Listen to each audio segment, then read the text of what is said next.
Hey y'all, it's Avarda Say, your spiritual breakthrough coach. So I'm doing something a little bit different today.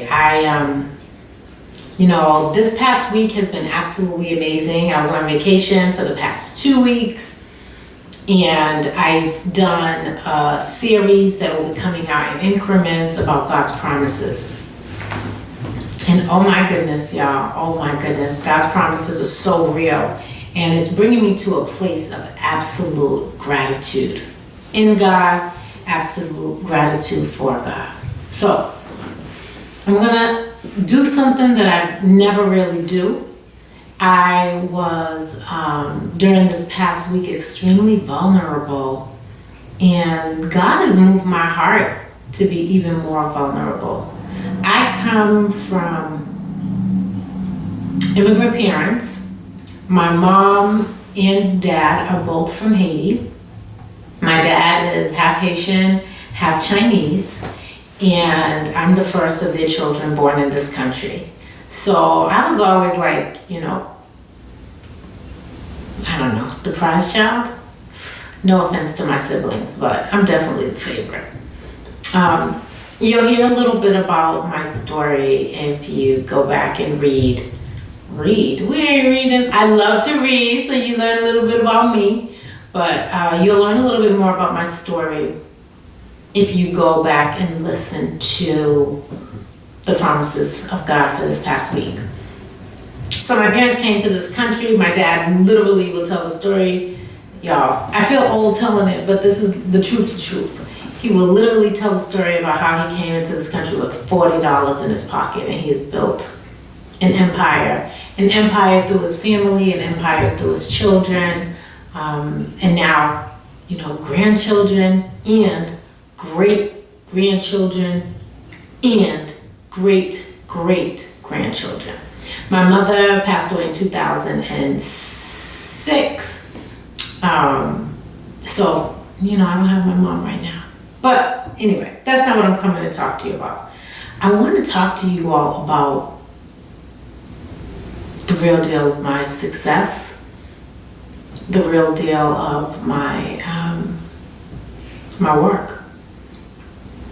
So I'm an inner city girl, y'all. Inner city from the heart. Don't know if y'all can see my shirt, but I'm from Boston. Shout out to Boston Certified Clothing. I'm an inner city girl, and my parents bought their first home back in the early 70s, and when they bought that home, it came with a lot of dreams, a lot of aspirations.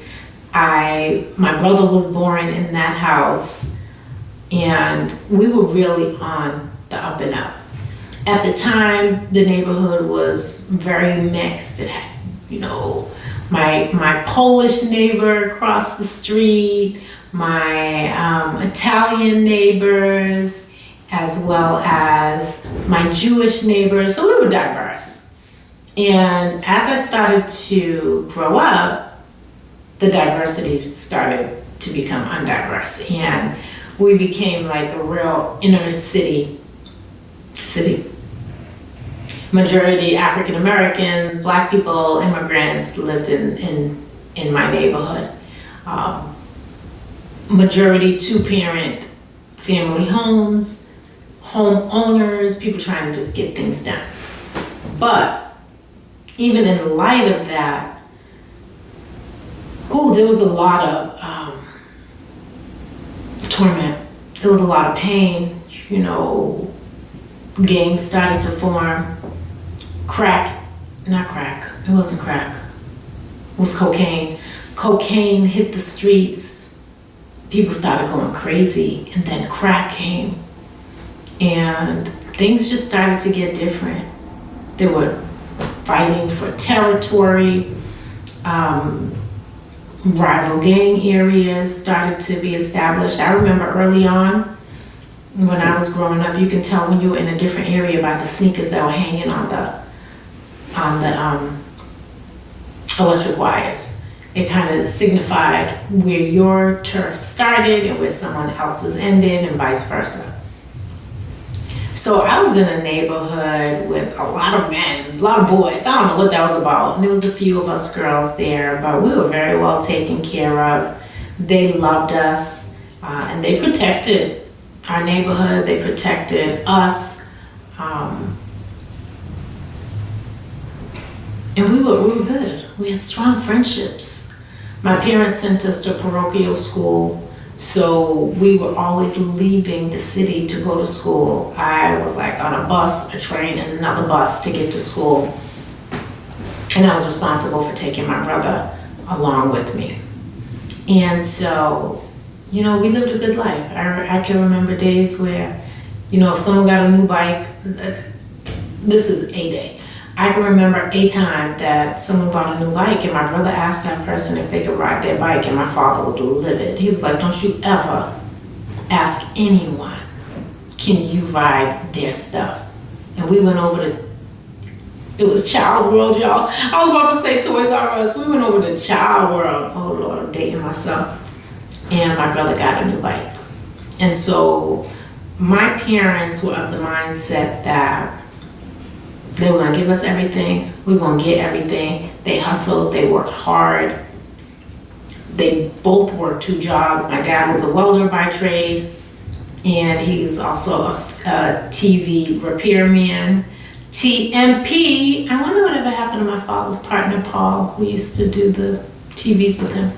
But we had a neighbor named Paul, and him and my dad would fix TVs on the side. I think my dad taught him how to fix the TVs because that was something that my father also went to school to learn. My mother was, she used to clean at the hospital, and then she cleaned at the bank. And we were latchkey kids, we just had to make it happen, make it work, because our parents were working and they were busy. But we never really felt like they weren't there. We never felt abandoned. Let me speak for myself, because I can't tell you what my siblings felt, but I never felt like they weren't there. I never felt abandoned. My mom used to wake me up at 4 o'clock in the morning and do my hair. My dad was just like a doting parent, and when we got to spend time together, it was always, how much do you love me? I love you this, and I'll be doing this, going on for 2-3 minutes. Much. So I just have really fond memories of my childhood. And then it started to happen. I ended up getting into an exam school and going to public schools. Our neighborhood started to change, like I was saying, and the gang war started. And my friends started to get killed. By this time, crack was definitely on the streets. We had like base heads. I don't know if it's even, I don't even know, crackheads. I don't think it's even politically correct to call people base heads and crackheads anymore. I don't know what they call them. I think it's called like recovering addicts, or maybe addicts. Okay, so I'll say we had addicts, out there on the streets, and it was wild. We were just kind of like, what's really going on here? But I was protected. I always felt protected by my neighborhood. I just always took a lot of pride in where I come. I still do, even though I am a whole woman of God today and I only worship God. I still have like this soft spot in my heart for my hood and where I come from, and for my brothers that are out here now. We're all doing, the ones who have survived are all doing really well. But we had a lot of loss. We had a lot of trauma, and I had a lot of PTSD around that stuff. So, needless to say, I was never in the streets, but I always had a street mentality.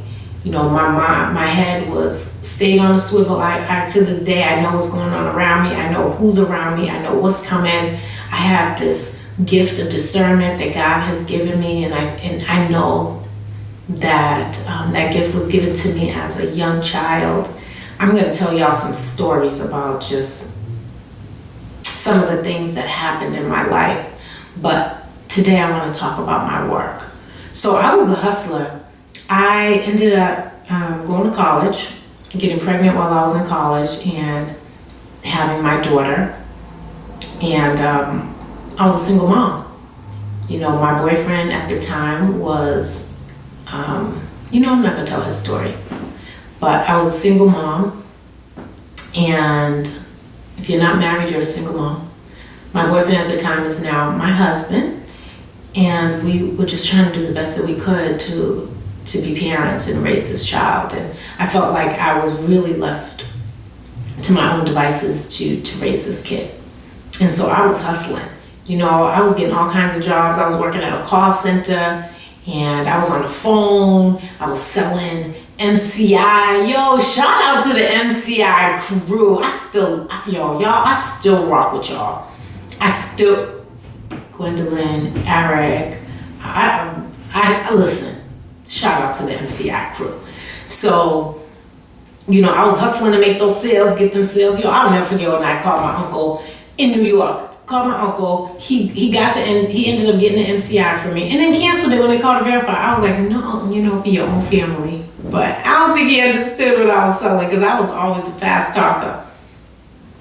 And when I was younger, about 11 or 12 years old, I worked for my dad for TMP TV services.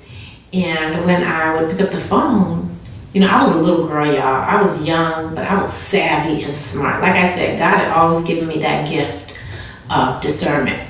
I'd be like, answering the phone, thank you for calling TMP Services. How may I help you? Oh, hi, Mrs. Johnson. You'd like to make an appointment to drop your TV off? Let me look and see. Y'all, I was straight up gangster with it. I always wanted to be an actress, and that's what I did. I just kind of lived in fantasy. That job that, you know, I didn't get paid for. I guess I got paid shelter or food. I took it to the highest level, and my father's business grew because of it. People love calling, they love talking to me. So when I went to work at MCI, I was great on the phones. I loved it. People were like, oh, you got a great phone voice, et cetera, et cetera. I hate my voice. Even in this recording, I hate my voice. And I loved it, and I learned so many skills. So I went from MCI, then I went to sales. I ended up graduating high school. I went to an exam school really for smart kids. But I didn't make it out of my first year of college, and I got pregnant. I don't even remember the sequence of it, but I did end up getting pregnant and having a child out of wedlock, which is unheard of in my family. I felt like I was the first to do it. I actually might have been the first. You know what? New places, new faces. But I was hustling. So, you know, my job, that wasn't my first job working at MCI. That was my first hustling job because I had things to do. And I was making $7.10 an hour. I remember when I left there, I was making like $9 and something. But those commissions, y'all, MCI, y'all better represent. We used to get $1,000 checks every single week. We were going down, didn't even have a bank account, going down to the Western Union, cashing these checks. And whoever was at the end of the line did not get their check cashed that day. So we'd all be rushing out of work on payday Thursdays, rushing down to the Western Union so we could be first in line to get our checks cashed. And I, you know, hustled for years. I went into financial services. First, I went to a customer service job at a financial services company. Loved that job, loved that company. And I just kept elevating. I didn't have a college degree, but I could talk, I could hustle, and I could make my way up. And I remember that I went up for this promotion for this job, and I didn't get it. And the person who got it was someone that I had trained. She stole all of my ideas, y'all, and went and interviewed with my ideas. And the reason why I didn't get the job was because I didn't have a college education. So at that point, you know, being a mother, single mom, I was like, I'm still gonna go get I'm gonna get my education. I'm getting a college degree, and they were paying for it, so I started going to school. But again, I was hustling. trying to make ends meet. I was a single mother. I ended up going to school and taking just one class at a time, y'all. And it took me forever to get out of college. That's a story for another day. But because I was in school, I used to sell that. I'm like, listen, I'm in college. I'm going to graduate. I'm going to do this. And I just kept elevating. By the time I came out of that call center, I remember it was in the 90s. I was making $60,000 base, and I was getting $40,000 in commission, about $40,000 in commission. Y'all, let me tell y'all about commission. If y'all tell me that $40,000 is the max commission I can make, I'm gonna get it. That's how I hustle. I had it down to a science. Like every single day, this is how much money you gotta make in order for you to get your bonuses, and I had it down to a penny. So if I had to make $10 a day, then I'd shoot for $15 a day, and then tomorrow I know that if I fall short, I fall short. But I made $15 every day because I put my mind to that. I wasn't playing about that. Not only that, and I didn't have a sense of God at that time, but I know that it was God that was walking me through and pushing me through that. And so, I kept that hustle up. Y'all go look me up on LinkedIn. I just went from job to job to job. When I left that job in financial services, I was making $100,000 a year. Even though 60 was base, when I went to my next job, I was like, I make $100,000 a year. I wasn't lying. And I just started to elevate my salary from there. Had a few jobs in between where I went below the 100,000, but that was because it was a pure necessity. And so, I'll tell the story another day of my mom. Actually, I tell the story in one of the days of taking care of my mother for a year in my Promises week 1. So go check out Promises week 1. I'll actually put it down in the link. And after my mom got sick and passed away, I was like, you know what, I'm going to do HR. I just made that decision. I could talk, I could hustle, and I went through and I figured out how my HR skills lined up with, my customer service skills lined up with HR. And I went into an interview as a contractor, making $50 an hour for that contract. No, I'm lying. I was making $40 an hour for that contract, and I got it. And they hired me once I got on board because I was that good, and I was doing recruiting. And my career just elevated to the point where I was an executive making over $300,000 a year. And I'm on YouTube, can't lie about it, making over $300,000 a year and just killing it. I finally got my college degree during one of those HR stints, and I remember my boss told me, she was like, if you graduate, I'll elevate you. I came back with that degree like, booyah! And sure enough, that's when I started to get into the executive level pay. Let me tell y'all something. All money ain't good money. Even though I love my last job, I love my last boss. I loved him. He was amazing. That wasn't what God was calling me to. God was calling me to be about His purpose. Y'all, the light is going in and out here. God was calling me to be about His purpose. And that $300,000 job turned into a big goose egg. No, 300 plus turned into a goose egg. And I had the dream that God told me to move forward and don't look back. That was January 1st of 2024. And y'all, I have not looked back since. I don't have a $300,000 paying job right now. I don't have a job right now. But God has taken care of me this past year like nothing else. Like nothing else. My children are grown. My husband does own his own business, which, affords me some leeway. But, between coaching people this year, just full-fledged working for myself, about to launch my app, I can't wait to launch my app, y'all. I hope you all sign up for my app. It's gonna be fire. It's gonna help y'all to just get to that next step with God. I have been blessed. And there is nothing more that I could want or ask for. I feel like this YouTube journey is gonna be good for me because I love to talk. I love to have conversations with people.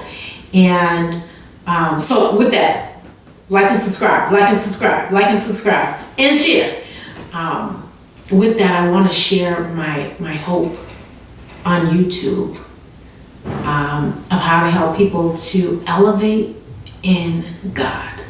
And that abundance sometimes will come with material things, but most importantly, it'll come with eternal gifts. So that's it, y'all. That's it. I went from 300K to making nothing at all. But the peace, the clarity, the serenity that I have had in the past 360, almost 365 days, it'll be 365 days on the 8th of this month, is priceless. Should I do a MasterCard commercial about it? This is like Amex with no limit, okay? No limit. So I say all that to say, God is taking care of me and God will take care of you too. You do not have to worry. You don't. But I can still help y'all figure out how to get to that 300K because it can happen for you. If it happened for me, this little inner city girl with no education, single mother, couldn't nobody tell me nothing. Couldn't nobody tell me nothing. So, I love y'all. Thank you for listening. Varda, say your spiritual breakthrough coach. Just felt like getting real. Just felt like getting real about real life stuff.